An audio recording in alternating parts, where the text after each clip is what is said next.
Capítulo 21 de Levítico, queridos. Continuamos a nossa jornada em Levítico. E hoje nós vamos por um capítulo que trata de um assunto muito importante para a vida da igreja. Todos os assuntos são importantes, né? Mas esse é um assunto de grande importância e urgência.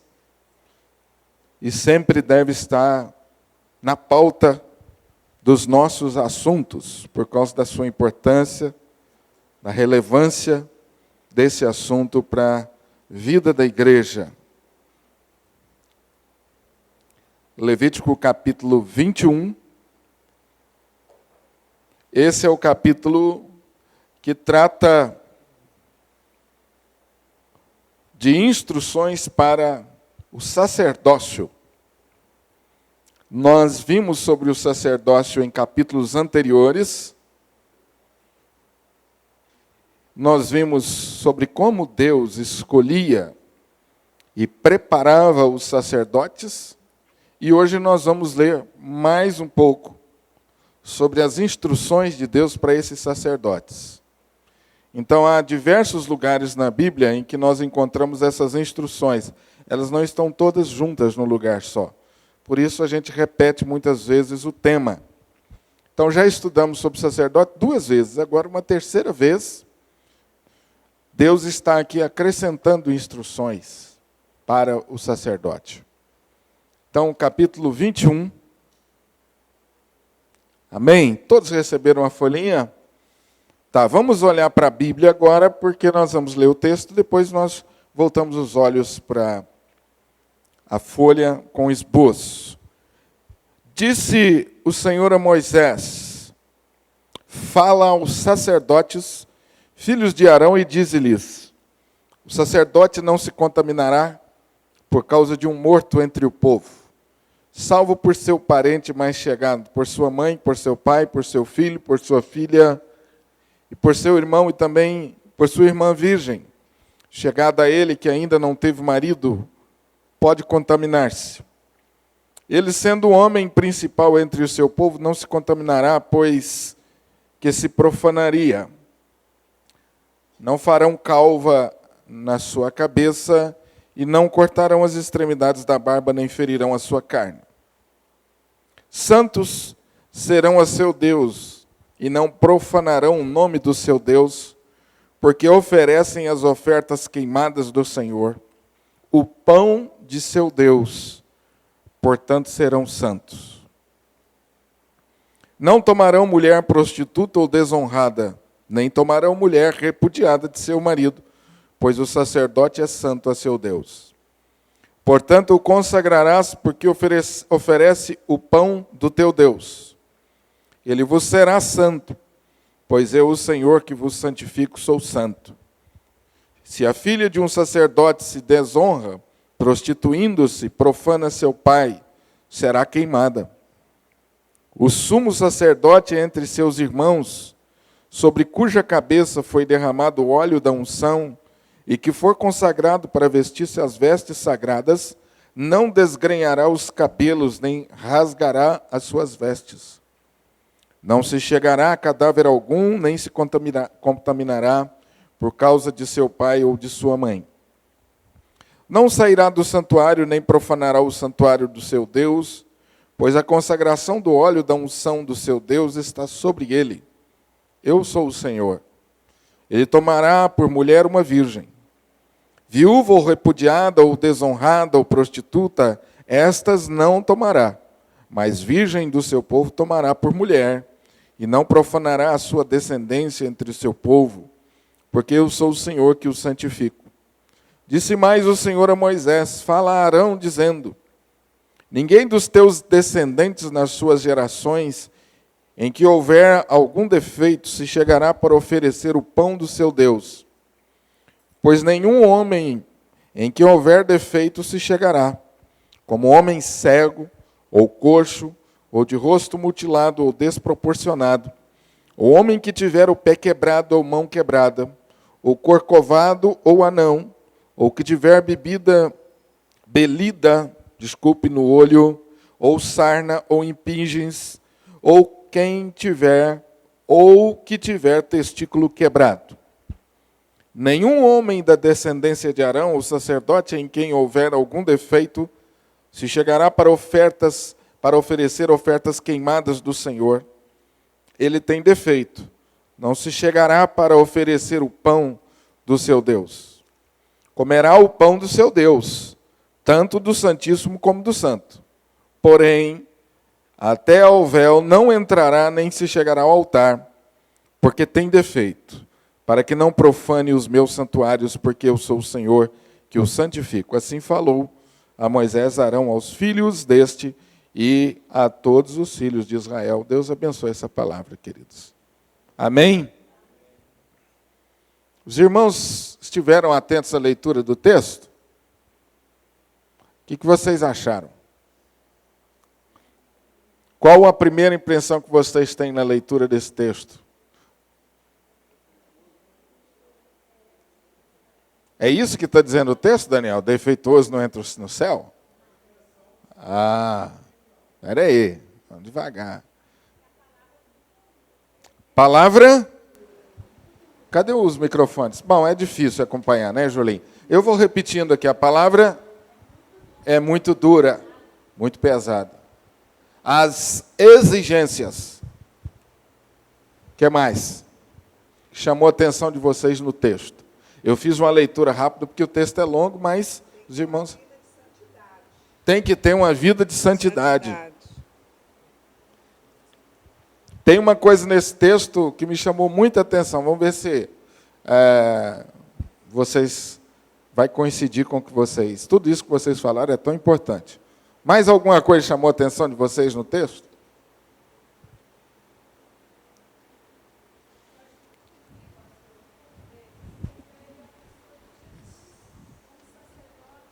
Tudo se refere à pessoa de Jesus como sacerdote. Como sacerdote perfeito, chama os sacerdotes para ser santo, como ele é. Maravilha.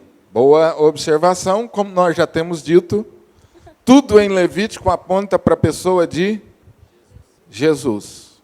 Sacrifícios. E quando se refere ao sacerdote, sem dúvida, a ideia é que apontasse para Jesus.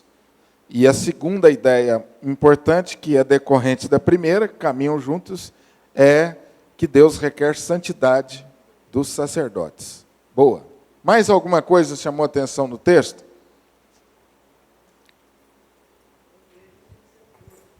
Oi? A igreja tem que ser pura, santa. Essa palavra não é só para os sacerdotes, é para todos nós que somos sacerdotes. Né?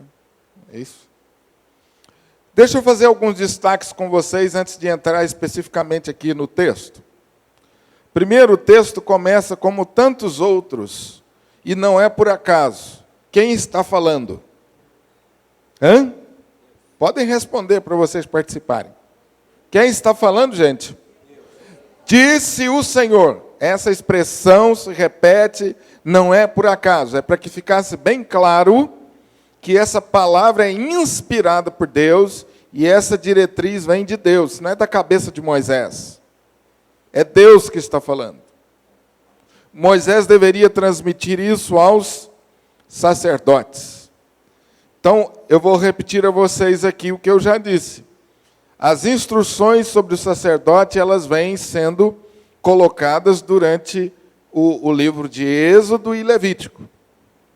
Nós vamos vendo que essas instruções vão se detalhando, vão aumentando, de modo que a gente vai perceber a preocupação de Deus, de modo geral, com o sacerdócio. Muito bem. Chama a nossa atenção as exigências, como já foi dito, e nós destacamos algumas para a gente comentar. Porém, o que me chamou a atenção também nesse texto está no versículo 8. Vamos ler. Portanto, porque o sacerdote faz o quê? Oferece o pão do teu Deus. Eu achei isso aqui maravilhoso para nós, aplicando para a nossa vida. Qual é a função nossa como sacerdotes? Oferecer o quê, gente? O pão do teu Deus. Olha que coisa tremenda. Por que a ideia de pão? O sacerdote distribuía pão para o povo? O que quer dizer pão aqui? Hã? O alimento básico, o alimento que sustenta. Está falando do físico? Claro que não. Está falando do espiritual. Está muito claro que a função do sacerdote é, da parte de Deus, alimentar o povo. Espiritualmente. O sacerdote fazia isso quando ele oferecia os sacrifícios a Deus, quando ele também era porta-voz de Deus para o povo. Quando ele anunciava a palavra de Deus, ele estava fazendo o quê? Alimentando o povo. Agora vamos lá, direto para a nossa folhinha aí, para a gente acompanhar aí mais ou menos uma linha de raciocínio. Sendo líder espiritual na sociedade, Deus exigiu que os sacerdotes tivessem uma vida irrepreensível, desde sua aparência pessoal até a maneira como conduzisse sua família. As ordenanças para os sacerdotes são bem claras. E não significa que Deus exigia esses requerimentos a todos os homens da nação. Por exemplo, o sacerdote não podia ter defeito físico. Isso é algo que foge ao controle pessoal. Mas mesmo assim, Deus manda selecionar homens para o sacerdócio. Evidentemente, só podia ser da família de Arão. Isso já havia sido estabelecido anteriormente. Até certo ponto, podemos afirmar que Deus também exige qualificações dos líderes espirituais de hoje, e estas se encontram, podemos afirmar, e essas se encontram em 1 Timóteo 3 e Tito, capítulo 1, versículos 6 e 9. Quando a igreja baixa o padrão das qualificações dos líderes por conta própria, sofre a repetição dos escândalos e a progressiva banalização do ministério. O que nós estamos afirmando aqui? Primeiro, que Deus está destacando o sacerdote porque ele tem a função de líder na sociedade. Isso responsabiliza, isso traz privilégios, honra, mas isso responsabiliza. Por causa disso, o rigor que Deus estabelece com relação à escolha do sacerdote. Segunda coisa, nós estamos lendo um texto do Velho Testamento. Será que isso se aplica ao Novo? Vamos dar uma olhadinha lá rapidinha, no Novo, 1 Timóteo capítulo 3, num texto que se assemelha a esse, guardadas aí as diferenças.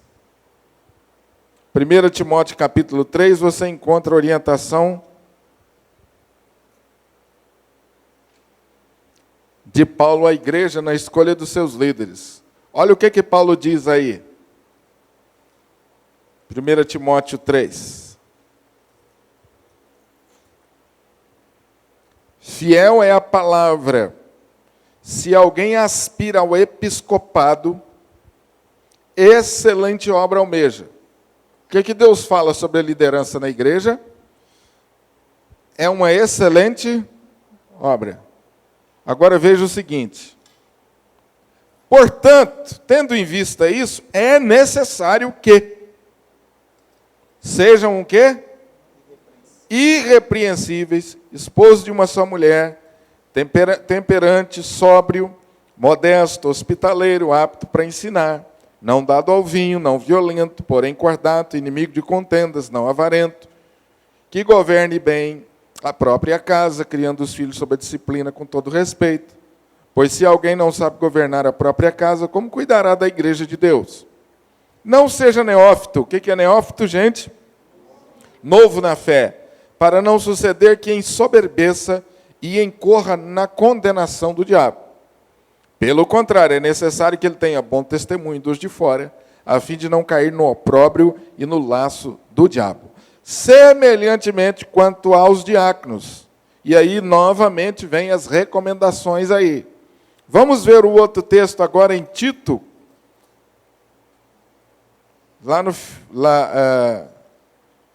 Mais um pouquinho adiante, o próximo livro. Algumas folhas apenas. Quem não está acostumado a manusear a Bíblia, aí algumas folhas, você vai estar no livro de Tito, é um livro pequeno. Título, capítulo 1, versículos 6 e 9. Vou começar a ler no versículo 5, porque a informação é importante para entender. Tito 1, 5.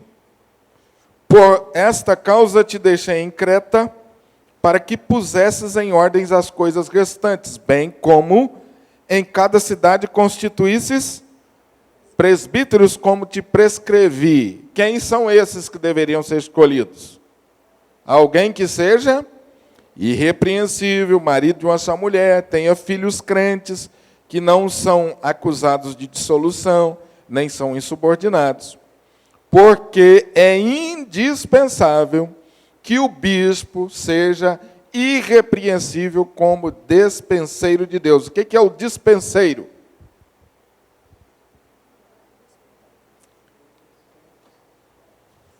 O que é o dispenseiro? Usa a dispensa celestial. Que usa? A dispensa celestial. Usa a dispensa celestial. A palavra dispenseiros aqui no texto original é mordomo. Ou mordomos, que é a mesma palavra. É o mordomo-chefe que se encarregava de organizar a festa e distribuir as guloseimas, providenciando para que ninguém ficasse sem ser servido e mantendo que a festa acontecesse em ordem. Então, está dizendo aqui que o bispo, o presbítero, o diácono, ele é esse dispenseiro. Qual a semelhança que você vê com o texto lá do Velho Testamento? É aquele que distribuía o quê? O pão, lembra? Olha como que as coisas se assemelham aqui. O dispenseiro é o que repartia o alimento.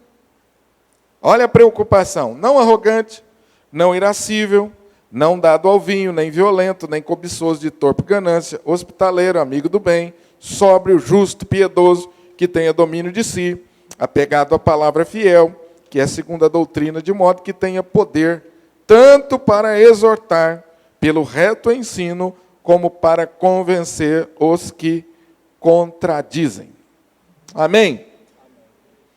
Então eu estou lendo esse texto para que os irmãos percebam que há um correspondente do texto de Levítico aqui no Novo Testamento.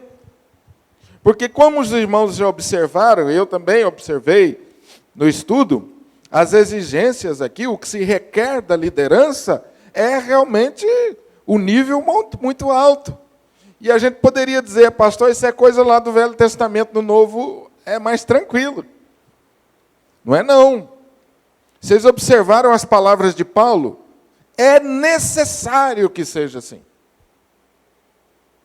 Isso aponta, queridos irmãos, para a nossa responsabilidade pessoal, isso aponta para a responsabilidade da igreja na escolha da sua liderança. Há uma ligação direta entre o crescimento da igreja, o desenvolvimento saudável da igreja e a sua liderança. Há uma ligação direta, é proporcional. Isso não foi nós que escolhemos, não, foi Deus que estabeleceu assim. Então é necessário, e desde o início Deus deixa muito claro, que nós estejamos aí investindo nessa liderança para que eles sejam aptos aptos para o trabalho, para que nós encontremos na igreja pessoas aptas para o trabalho, e para que esses que são encontrados na igreja como líderes não sejam motivos de escândalo para o ministério. Os irmãos estão vendo aí que nós, entre muitas crises que estamos vivendo no Brasil, nós estamos vivendo uma crise de liderança, né? E cada vez que a gente liga a televisão, o estômago da gente dá uma embrulhada, né? Porque o que a gente está vendo que a nossa liderança faz é realmente absurdo. E, infelizmente, gente, eu já disse aos irmãos aqui nas quartas-feiras anteriores, eu não gosto de enfatizar muito a igreja criticamente, mas nós estamos vivendo uma crise de liderança dentro das nossas próprias igrejas também. Infelizmente. De um modo geral. Né? Nós vimos isso nos estudos anteriores aqui, que esse é um problema que nós estamos vivendo. Né? Aqueles que deveriam ser exemplos e incentivar, e influenciar, infelizmente, às vezes, têm sido motivos de escândalo muito grande. Mas vamos lá, ver o que Moisés deveria orientar o povo, segundo a orientação de Deus, e vamos fazer a devida aplicação para os nossos dias. Em primeiro lugar, o que não poderia ser? Não poderia ser cego. Está apontando por uma característica física? Tá, mas muito mais tem uma característica espiritual nisso aí. O cego é aquele que não tem visão. É preciso visão. Jesus disse aos seus discípulos: erguei os olhos e vede os campos, pois já branquejam para a ceifa. Os discípulos não estavam percebendo isso, mas Jesus estava. E Jesus, então, quer facilitar aos discípulos isso. Está ensinando os discípulos a olhar a obra, a olhar o reino. Percebam como que Jesus trabalha liderança nos discípulos. Jesus está dizendo assim, os discípulos já estavam vendo, só não estavam enxergando, não é? Jesus fala, erga os olhos deles já estavam erguidos, mas eles não estavam vendo. Então Jesus olha, ergam os olhos e começa a enxergar de outra maneira, com uma outra visão. Ele diz que estava enxergando, percebendo que os campos já estavam prontos para a ceifa, ou havia um povo sedento do Evangelho, e já estava com o coração preparado para receber a semente do Evangelho. Isso é o que significa os campos já branquejam para a ceifa. Está na hora da colheita. Eu acho interessante essa palavra, porque ela nos ensina também sobre evangelização. Evangelização é como você plantar e você colher. É semelhante ao trabalho do agricultor. A semente que você joga é o que você semeia, né? Jogar é até uma expressão talvez errada. A semente que você lança, ela é lançada dentro de um lugar específico, não é? Você faz uma cova, você faz um sulco e lança a semente no lugar certo. Aquele lugar já foi preparado. Você joga a terra por cima, você vai se encarregar agora de que aquela semente receba a água, receba o sol, e você vai ficar esperando. Até que vai chegar um dia que ela esteja pronta para a colheita. É isso que Jesus está ensinando para os discípulos. Olha, os campos já estão prontos para a colheita. Os discípulos falam, peraí, então quem plantou? Quem cuidou? Entenderam aí, gente? Como é que essa lição é maravilhosa para nós? Qual é a visão nossa como líderes? A obra da liderança, a obra da igreja é espiritual. Não é uma obra de entretenimento. Não basta as pessoas estarem presentes. Qual é a condição espiritual do nosso povo? O líder precisa ter essa visão. Está na hora de semear? Em que ponto espiritual estão aqueles que nós lideramos? Qual é o ponto espiritual que ele está? Você não vai colocar rótulo em ninguém. Não é isso que a Bíblia diz. Ó, esse aqui está começando, esse aqui não. Mas o líder precisa ter essa visão para com os seus liderados. E agora o seu trabalho é fazer o quê? Alimentá-lo para que ele saia de um ponto e vá para o outro. É um trabalho que ele vai percebendo o progresso. Amém? Tranquilo aí? O importante é que o templo ou as dependências estejam em ordem, pintadas, o banco no lugar. Isso aí é um trabalho administrativo. Parte do trabalho da liderança. Parte do nosso trabalho. E a obra espiritual. Colocar tijolo em cima de tijolo é a coisa mais fácil. Agora, formar pessoas é o grande desafio. Então, qualquer tipo de liderança na igreja, irmãos, qualquer nível de liderança, um departamento, um ministério, um presbítero, um diácono, um pastor, qualquer nível, ele precisa ter visão espiritual. Eu estou trabalhando com pessoas. Essas pessoas estão no estágio espiritual. Qual que é meu trabalho? Facilitar que elas cresçam espiritualmente. E se eu percebo que alguém ainda não tem Jesus, eu tenho que facilitar para que ele receba Jesus, para que a semente chegue no coração dele. É isso que Jesus está treinando os discípulos a fazer. Olhem para as pessoas não como números. Olhem para as pessoas como seres que estão em formação. E o que você, como Deus, como instrumento de Deus, vai fazer para levá-la a esse processo de crescimento e de maturidade espiritual. Quando Paulo fala da liderança do homem em casa, lá em Efésios capítulo 6, ele diz que o marido precisa cuidar da esposa de modo que ele apresente a esposa a Deus sem ruga e sem mancha. Viram isso? Estão lembrados desse texto aí? Estão lembrados desse texto também ou não? Eu ministro o curso de noivos e esses dias eu perguntei para o rapaz, falei assim, você sabe o que significa ser líder em casa? Ele falou, mais ou menos, pastor. Eu falei, então vamos abrir a Bíblia. Terminou, ele falou assim, misericórdia, pastor. Misericórdia. Eu falei, essa é a expressão correta, é misericórdia mesmo. Deus tem misericórdia de nós, maridos. Qual que é o trabalho do marido, Deus fala no aspecto espiritual? Facilitar o crescimento da sua esposa, porque um dia ela vai chegar na presença de Deus e precisa estar sem ruga, sem mancha. E não adianta o bonitão comprar lá os produtos da Victoria's Secret, que não vai resolver, não. Nem Victoria's Secret resolve. Diante da luz de Jesus, o pó derrete, não é? Agora, quer dizer que nós, maridos, somos responsáveis pela salvação da esposa?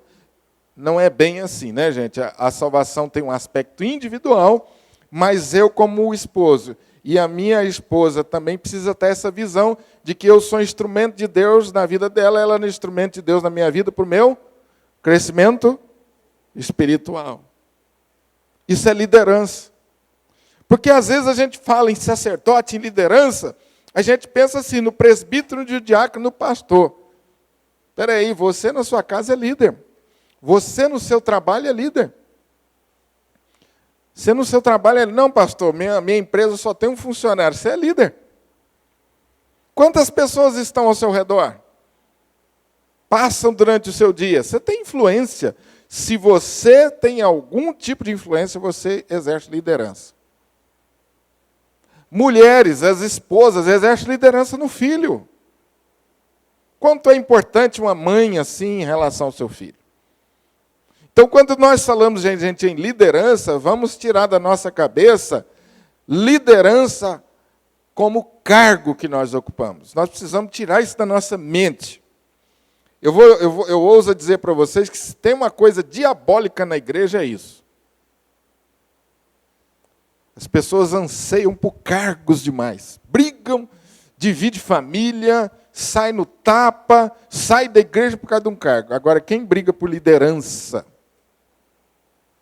quem briga para servir, é aquela história de Jesus com os discípulos, né? Na hora de pegar a toalha e a bacia para lavar os pés dos discípulos, ninguém pegou, né? Mas estava uma briga entre eles, quem ia ficar do lado direito e quem ia ficar do lado esquerdo. Nos bastidores tinha uma briga. E tinha a mãe de um deles que dizia, ó Jesus, o meu filho, um filho do lado direito, um do lado esquerdo, hein? Eu imagino que aquela mãe era brava, né? Deve ter esticado o dedinho, ó Jesus, meu filho é top. Aí na hora de puxar lá para lavar os pés, ninguém queria, né? E Jesus falou, vocês não entenderam o que é liderança, gente. Eu vou ensinar para vocês. Estica os pés aí, Pedrão. Esse pé feio, cheirando chulé que você andou o dia inteiro. Eu, o Senhor, o Deus do céu e da terra, vou lavar seus pés. Aí eles ficaram assim, meu Deus. Ele falou, isso é liderança. É quem serve primeiro. Não é quem tem cargo. Não é quem tem cargo. Esse é um problema sério nas nossas igrejas, viu, queridos? Essa questão de confundir cargo com liderança. E tudo isso tem a ver com a visão. Precisamos ter visão além das paredes. Precisamos ter visão de quebrar paredes. O que é isso? De ampliar, de crescer.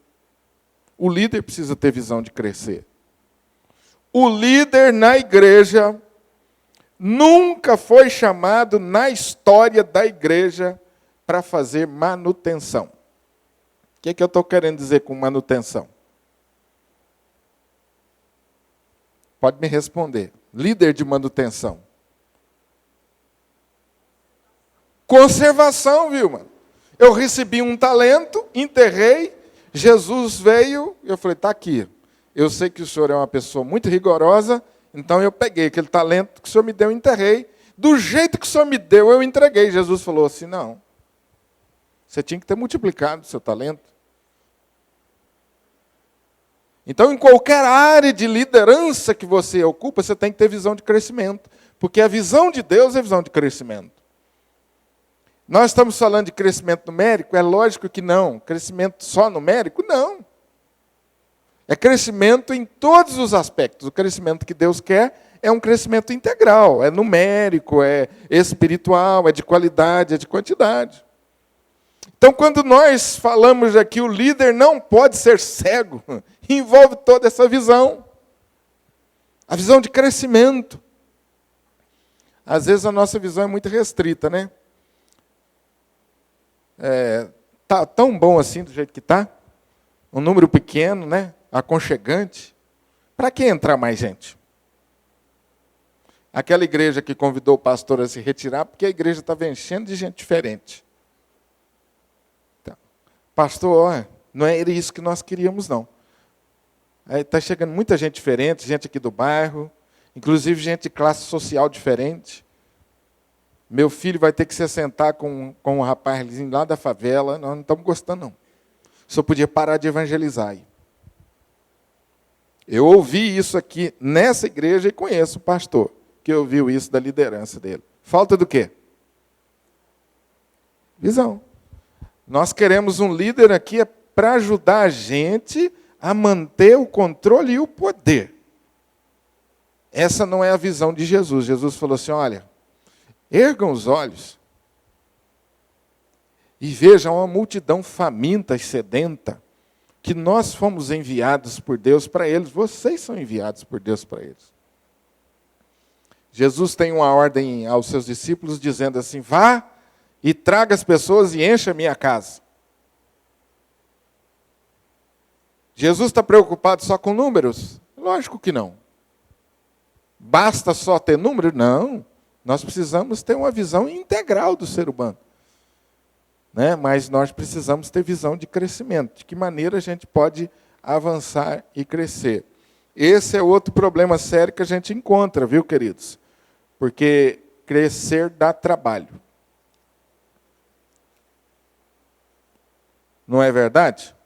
Crescer dá trabalho. Dá ou não dá?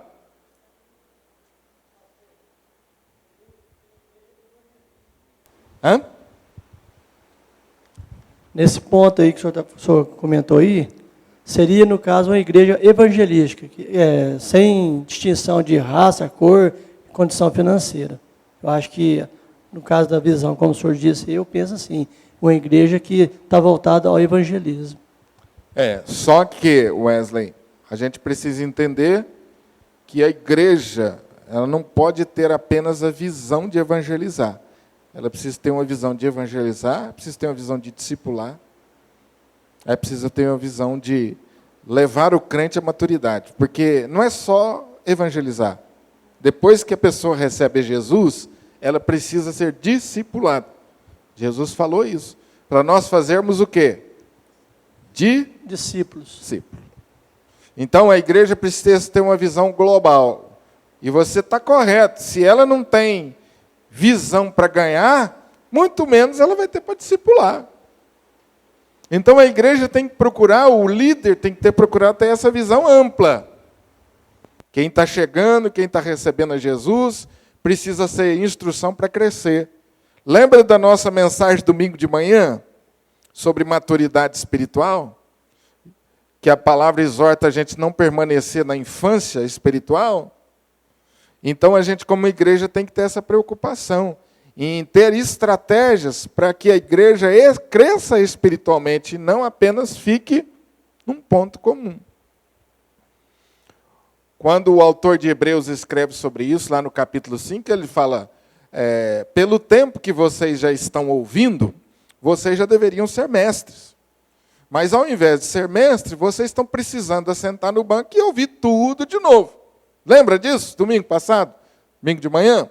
A exortação da palavra para nós. Então, Wesley, a visão de ganhar e a visão de levar ao crescimento. E essa é a visão que eu tenho que ter de mim mesmo.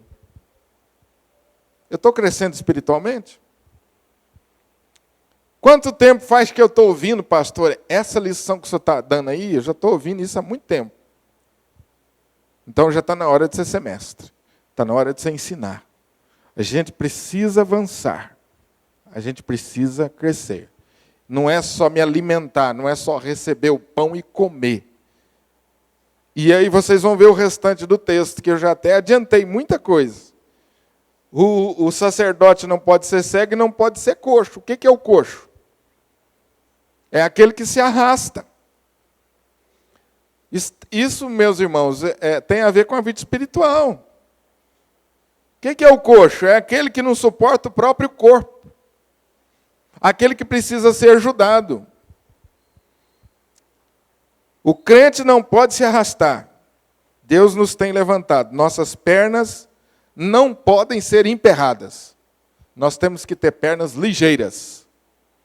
Nós estamos numa caminhada espiritual e eu preciso perceber que eu estou avançando. Minhas pernas são ligeiras. Eu não posso ter pernas preguiçosas. Tem que estar avançando, tem que crescer. O coxo é aquele que precisa ser carregado. O coxo não caminha sozinho, ele é dependente. Ele precisa sempre de alguém para lhe transportar. Infelizmente, há crentes que nunca aprendem a andar com suas próprias pernas, que não progridem, que não amadurecem, sempre ficam aonde as pessoas os deixam. O Senhor espera de nós não apenas frutos, mas Ele diz muitos frutos. Amém ou não? Vamos para frente? O que mais que não pode ser? Não pode ter o rosto mutilado. E essa expressão me chamou a atenção. O que é isso, rosto mutilado? Bom, do ponto de vista físico, era alguém que provavelmente nasceu com alguma deficiência nessa área. O texto está se referindo a essas pessoas, ou alguém que por um acidente teve o seu rosto mutilado. No aspecto espiritual, o que nós temos que aprender com isso? Mutilado tem a ver com a integridade com que devemos servir a Deus e aos outros. Precisamos pregar o que vivemos dentro de casa. no trabalho e na rua. Nós estamos aqui falando da possibilidade do crente ter uma vida dupla. Quando Tiago escreve à igreja, exortando as igrejas, ele fala que o homem não poderia ter ânimo dobre. Já viram essa expressão lá no capítulo 1 de Tiago. É um homem que tem disposição para as coisas de Deus, mas ele também tem uma disposição muito forte para as coisas do mundo, ou para a satisfação dos seus desejos pessoais. É um homem que vive nessa briga. Já viram falar do crente Raimundo? Um pé na igreja e outro no mundo? A gente faz brincadeira com isso, né? É o crente Raimundo. Ah, ele é crente? Ah, sei não, tá um pé na igreja e outro no mundo, né? Terminou o culto, vale tudo, meu amigo. Terminou o domingo, segunda, terça, quarta e quinta, é por minha conta. Nem os anjos seguram.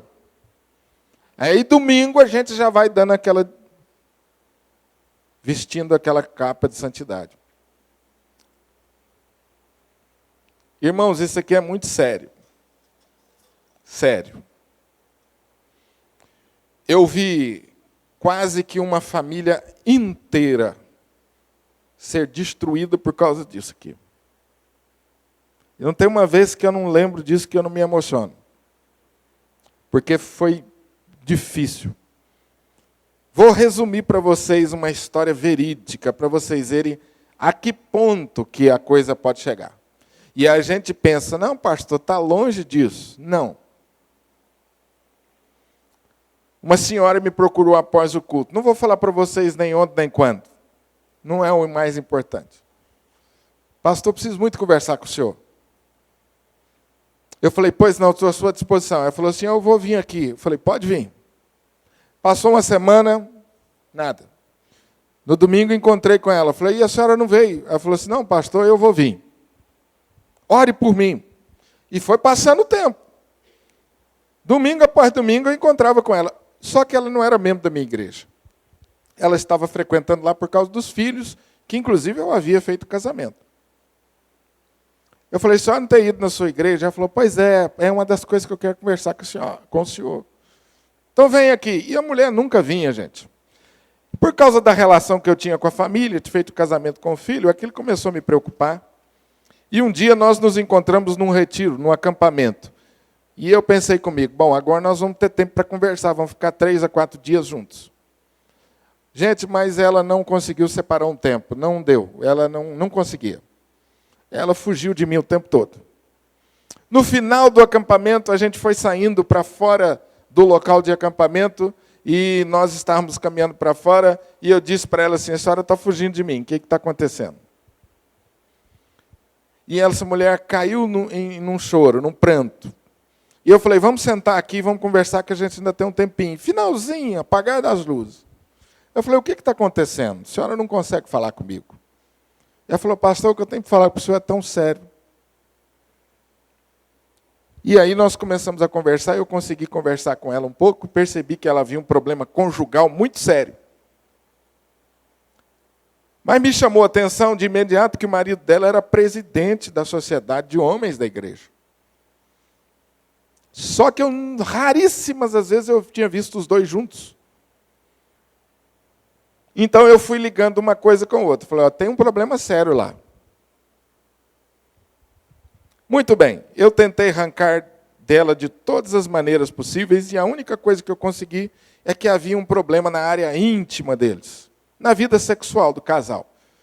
E eu entendi que era, por ser uma senhora já mais madura, talvez ela tivesse dificuldade em contar isso para mim. Muito bem, ela falou, mas eu vou procurar o senhor para nós conversarmos. Ela não me procurou. Até que eu fiquei sabendo que o marido dela estava doente. Mas ele era um membro ativo de outra igreja. Eu não fui visitá-lo. E pensei, numa oportunidade eu vou visitá-lo. E não fui. Até que eu recebi a notícia da morte dele.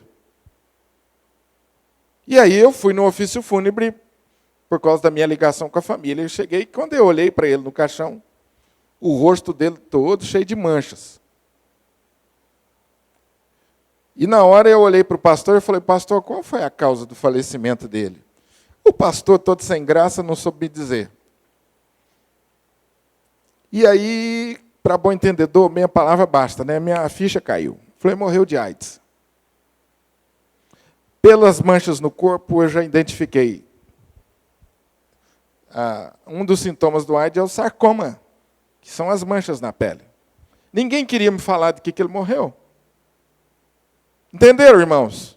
Estou resumindo o negócio para vocês. E aí, quando eu saquei, eu falei, comecei a ligar uma coisa com a outra. O problema dela com o marido. E aí, eu, sentado do lado dela, ela falou, pastor, agora só entendeu? Eu falei, mais ou menos, né, irmã?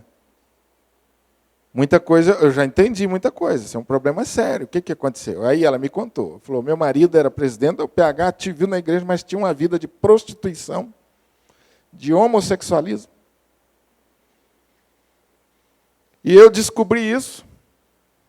Ele queria que eu agisse como uma prostituta em casa, eu não conseguia. Resumindo, gente, a mulher também contraiu AIDS e veio a falecer. Ele ficou na igreja muito tempo, com uma vida dupla. Presidente da UPH, gente, sabe aquele homem que é o primeiro a chegar, o último a sair da reunião? Ativíssimo. O pastor dele me disse. As igrejas eram muito próximas. Eu estou resumindo para vocês a história, porque nós não temos tempo para... Só para vocês verem, gente, como que é sério essa questão na vida da igreja, de vida dupla. Como que isso, infelizmente, acontece. E a gente precisa ouvir essas experiências e pensar naquele texto de Paulo. Se alguém pensa que está de pé, o pessoal até cita o texto errado, né? A Bíblia diz se alguém está de pé, não é se alguém está de pé. A Bíblia diz se alguém pensa que está de pé. Cuide para que não caia. Então, às vezes, o líder, gente, ele é motivado pela vaidade, pelo cargo, e não cuida da vida espiritual. Liderança é relacionamento com Deus. E é isso que Deus está preocupado aqui. Vamos seguir. Não serve o que é desproporcionado. Qual que é a ideia do desproporcionado? A expressão não está errada, não. Está na Bíblia assim. Desproporcionado, alguém é desequilibrado. Alguém que superenfatiza um único ponto da verdade. E isso pode nos deixar desproporcionados. Jesus não era desproporcionado, ele foi integral. Ele foi rei, servo, homem e Deus. Qual a ênfase da pregação? Se uma pessoa se tem uma pessoa enferma, autoridade. Se tem um casal em conflito, o rosto de homem. Se tem uma necessidade a ser suprido, o rosto de servo. Se tem alguém perdido, o evangelho da salvação. Precisamos apresentar todo o evangelho. Os irmãos estão me entendendo a visão da liderança aqui? Entenderam o que é ser desproporcional? Quando você olha para o ser humano, você precisa refletir Jesus em todos esses aspectos aí. Você precisa ser servo, você precisa se identificar com ele na sua dificuldade, você precisa ser conselheiro, você precisa ter autoridade espiritual e você precisa levar o evangelho da salvação caso a pessoa esteja perdida. Como sacerdote, eu sou chamado a suprir as necessidades do ser humano em todos os aspectos. Amém? Tranquilo aí, gente. Os irmãos estão muito sérios hoje. Porque a palavra também vai dando uma apertada na gente, não é? Então, quando eu, como líder, tenho a visão das pessoas, eu vou encontrar com alguém que está vivendo um problema em que eu preciso servir, me identificar com ele. Mas eu vou encontrar alguém que eu preciso também, talvez, usar de autoridade. Como eu vou encontrar alguém também que não conhece o Evangelho?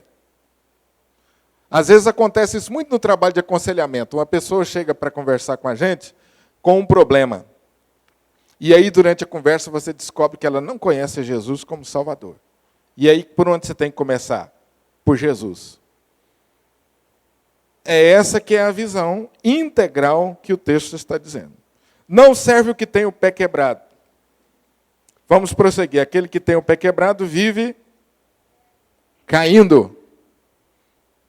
O coxo é diferente de quem tem um pé quebrado. O pé quebrado não fica em pé. Está sempre caindo. A vida cristã é uma caminhada. Aquele que está de pé, veja que não caia. Os crentes têm caído nos mesmos pecados e têm envergonhado o Evangelho. Não serve aquele que tem a mão quebrada. Aquele que tem a mão quebrada não pode fazer a obra de Deus, não pode oferecer o pão, não consegue abençoar, não consegue trazer nem ofertas ao altar. Aquele que tem mão quebrada não pode impor as mãos sobre o enfermo, não pode abraçar, abençoar, tocar, socorrer, ajudar. Entenderam? Você conhece alguém assim, líder da mão quebrada? Uma coisa acontece na vida da liderança que eu nunca entendi, e algumas vezes eu falo isso para os meus colegas pastores, e eu já vi muitos casos assim. Deus vai ampliando o ministério da pessoa e ele vai ficando mais distante. Já viram isso? Observem isso. Deus vai ampliando o ministério da pessoa, ele já não cumprimenta, ele já não abraça mais, já não conversa mais. Já entra depois que o culto começa e sai antes do culto terminar. Uma vez um líder me aconselhou isso. Falou, pastor, a igreja está crescendo tanto, tem muita atividade. Eu vejo que o senhor chega mais cedo. Deixa eu te dar uma sugestão. Ele falou, o senhor chega, vai lá para a sua sala, só tem uma sala bacana, fica lá orando. Depois, na hora de pregar, o senhor entra. Eu falei assim, eu não vou gostar do seu conselho não, irmão. Vou continuar.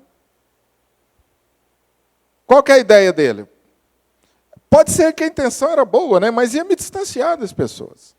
Não gostei da ideia dele, eu acho que não era uma boa. Eu acompanhei assim, desde o início, a história do pastor Caio Fábio. Acompanhei assim, de ter uma amizade boa com ele, de ter o telefone pessoal dele. Então o Caio, quando começou, inclusive aqui em Uberlândia, nós fizemos uma cruzada no TC. Você lembra, João? Com o Caio, novinho. Era assim, conversava.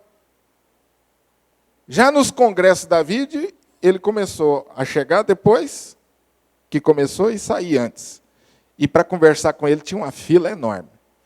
Por fim, o pessoal pediu para não procurar ele. E ele disse que aí foi a queda dele. Foi quando as pessoas colocaram ele no pedestal e isolaram ele lá.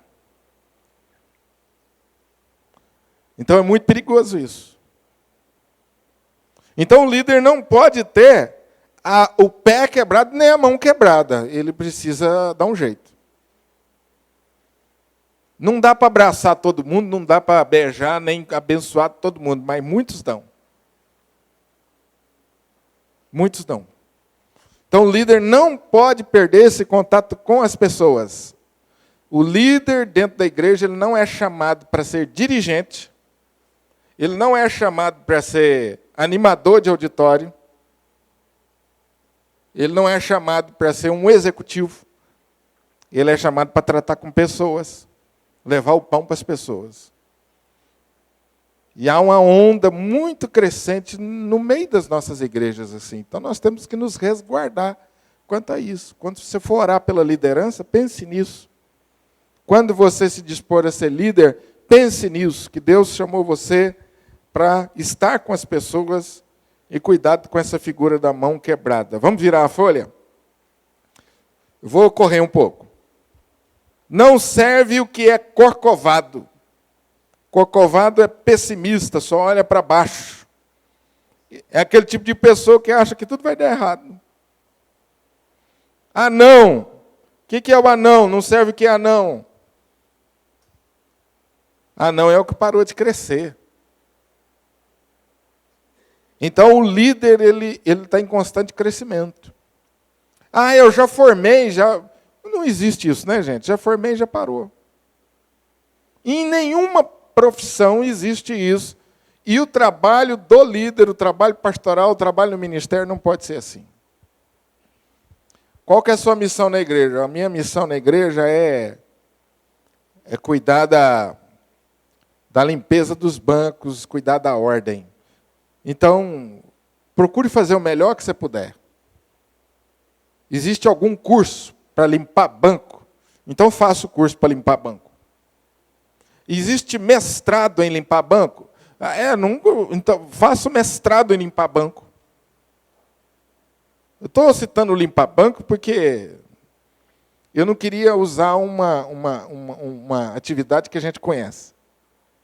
Vou usar a sua, Alain? Pode? Que não é sua profissão. Tocou bateria.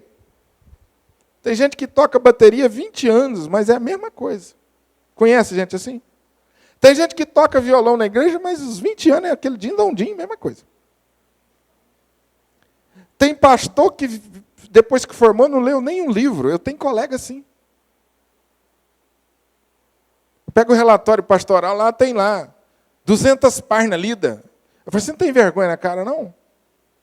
200 páginas lidas? O ano inteiro? Você como pastor? Está errado, filho. Não é, João? A gente pega o relatório pastoral, a gente vê isso, irmãos. O pastor presta relatório no presbitério, ele tem que falar lá das suas atividades extra. E aí o presbitério olha lá se ele fez curso de reciclagem, se ele está aperfeiçoando. E tem uns que põem lá. Ah, eu não vou colocar quantos livros não li. Eu li, não, como vai colocar? Porque você não leu nenhum. Preguiça. É sério isso, viu, gente?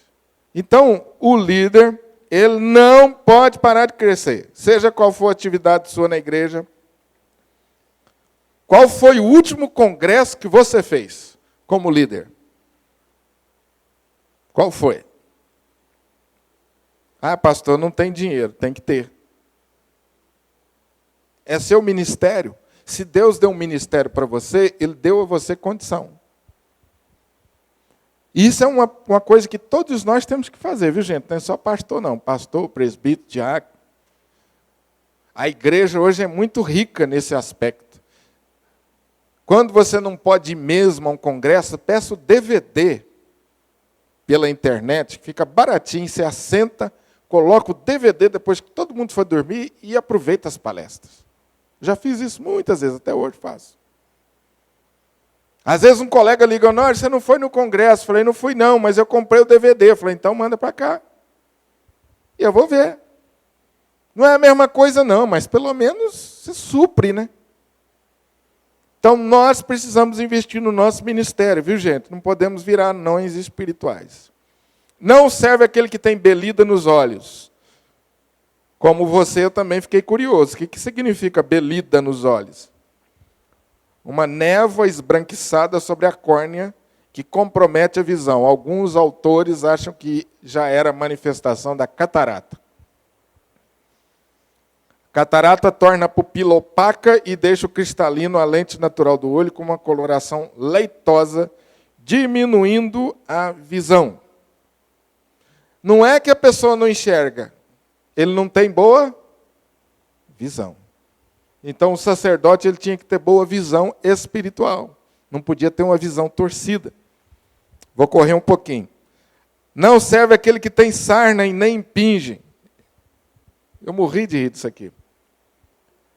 O que significa sarna? A sarna, gente, naquela época era pior do que hoje, mas muitas vezes. Porque era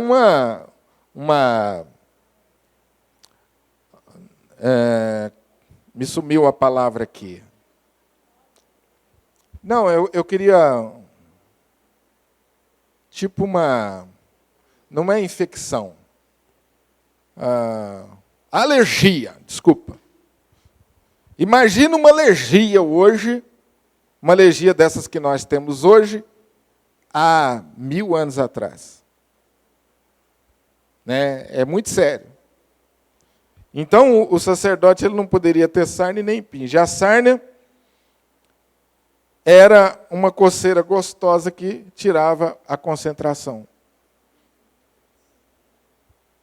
É igual o bicho de pé. Hã? Pode falar, João. Frieira. É, mais ou menos isso. Não tem pinge. Pinge é mancha. Mancha é aquilo que tentamos esconder dos outros. Coisa feia. Não serve aquele que tem o testículo quebrado. O que significa isso? É alguém que não poderia gerar filhos. No sentido espiritual, é alguém que não evangeliza e que não produz filhos espirituais. A igreja precisa crescer e se multiplicar, e para isso, cada crente precisa gerar filhos espirituais. Tem que tirar o bicho de pé, que senão a gente acostuma com ele. Nunca teve bicho do pé? Nunca foi da roça, não? É. A senhora tirou muito com agulha, né? É. Isso é coisa de Rio Verde, Jataí, tinha muitas essas coisas lá. Ah, Quirinópolis. Pará. Brincadeira, hein, gente? Tem nada disso. Se tem um lugar que tem isso, é nas Minas Gerais, né? Eu achei muito interessante essa última exigência. O crente precisa gerar filhos. E aqui, gente, nós temos um outro ponto delicado na vida da igreja. A gente precisa perguntar assim, quem eu estou influenciando, levando a Cristo com o meu trabalho? Será que depois de 10 anos na igreja eu posso dizer assim, ó, fulano veio para a igreja por meu intermédio? Seria uma boa coisa para a gente colocar como alvo na vida da gente, não é, viu? Porque às vezes a gente vai ficando na igreja sem alvo. Chorar pelas almas. Deus me dá uma vida para Jesus. Isso aí. É isso.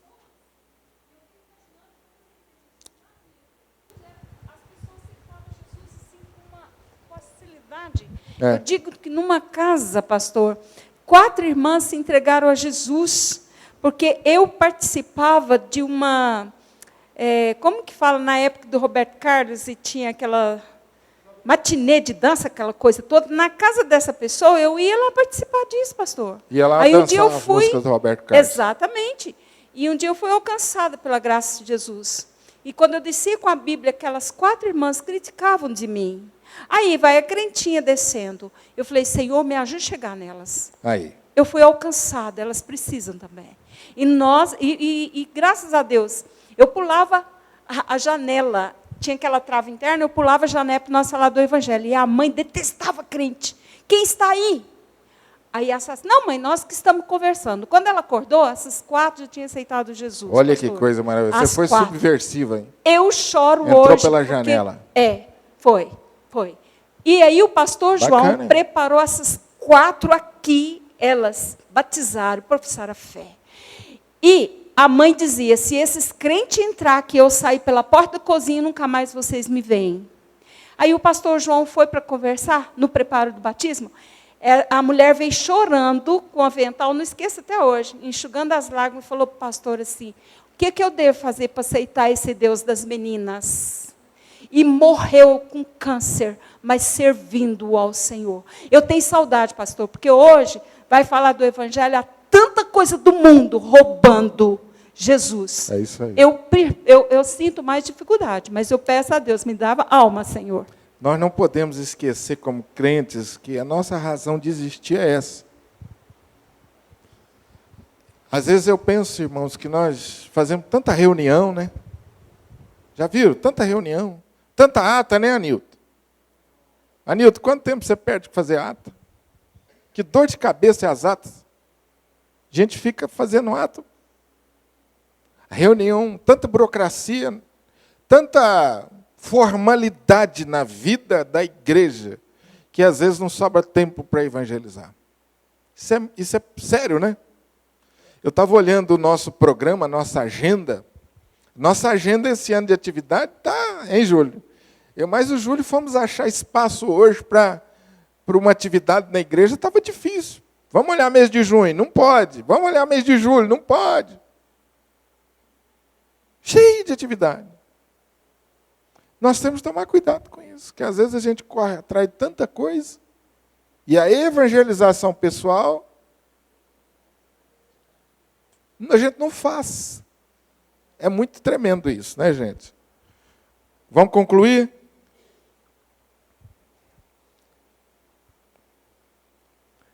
Algumas lições de tudo isso que nós falamos, resumidas. Muitas vezes buscamos métodos para o crescimento da igreja, mas o método de Deus para o crescimento da igreja é sempre o homem. Deus não tem tantas regras, Deus tem um método, e o método de Deus é você. E.M. Bounds é um escritor puritano. Disse que Deus não unge métodos, Deus unge homens. Nossa fé é muito mais do que um conjunto de regras e doutrinas, é, sobretudo, relacionamento com Deus. Esse texto nos mostra que os sacerdotes que ministravam no altar não podiam se contaminar, nem ser imperfeitos. A vida do sacerdote é a vida do seu ministério. Um sacerdote impuro era e é uma grande calamidade. Um sacerdote com defeito poderia ser sustentado como sacerdote. Ele poderia comer do pão do seu Deus, mas não poderia ministrar no altar. Tanto o sacerdote como o sacrifício precisavam ser perfeitos. Ambos tipificavam a Cristo. Levítico 21 é um quadro que mostra o crescimento com qualidade. Ninguém com defeito pode chegar para oferecer o pão no altar. O ministério não é um título, um cargo, mas um relacionamento com Deus. Tranquilo, gente? Amém? O véu do templo foi rasgado, agora todos somos sacerdotes. Todos podemos entrar para adorar. Mas se queremos ter comunhão com Deus, se queremos ministrar no altar, não podemos ter certos defeitos. Temos que oferecer a Deus uma vida. Existe sacerdote perfeito? Não. Mas o sacerdote tem coisas básicas que ele precisa olhar. E quando eu falo sacerdote, gente, qualquer pessoa que ministra na casa de Deus precisa ter algumas coisas básicas. Você é o melhor de Deus, a menina dos olhos de Deus. Você é alguém muito especial, obra-prima de Deus, a menina dos olhos de Deus. Você é a herança de Deus, em quem Deus tem todo prazer. Gente desanimada não consegue olhar para o céu. Gente curvada só olha para as dificuldades. Deus disse para Abraão: sai da tua tenda e conta as estrelas. 1, 2 mil, 1 milhão. Assim será a sua descendência. Abraão, não fica olhando para baixo, não. Olha com a fé como eu vou abençoar o seu ministério. Irmãos, que Deus nos ajude a buscarmos esse padrão. Primeiro para mim. Esse padrão primeiro é para mim. Eu preciso olhar esse texto e ver de que maneira Deus quer que eu faça ajustes na minha vida. E depois eu, como igreja, eu preciso orar para que Deus abençoe a minha liderança. Vai chegar uma hora que você poderá optar, como no sistema presbiteriano, a gente vota nos nossos líderes. Então o seu padrão não pode ser menor que o padrão da Bíblia. O que eu preciso olhar? O que eu preciso procurar? Então aqui estão algumas características que Deus diz que são essenciais na liderança da igreja. Eu espero que essa palavra motive você. não desanime você. Uma vez eu ministrei um curso para presbíteros, aí terminando o curso, um presbítero, um irmão candidato a ser presbítero, falou assim: pastor, diante do que o senhor falou, eu quero tirar meu nome. Eu falei: por quê, meu irmão? Eu falei: eu não me encaixo aí não, pastor, estou muito longe. E eu disse para ele, falou assim: olha, ninguém se encaixa 100% nisso aqui. Mas você precisa decidir querer ser essa pessoa. Deus precisa olhar para o meu coração e no seu coração e contemplar essa sinceridade. Eu falei: eu quero ser essa pessoa para Deus. E isso impõe, é a responsabilidade que Deus espera de nós. Que Deus nos ajude e nos abençoe como igreja a ter sempre essa liderança abençoada, otimista, para frente e saudável.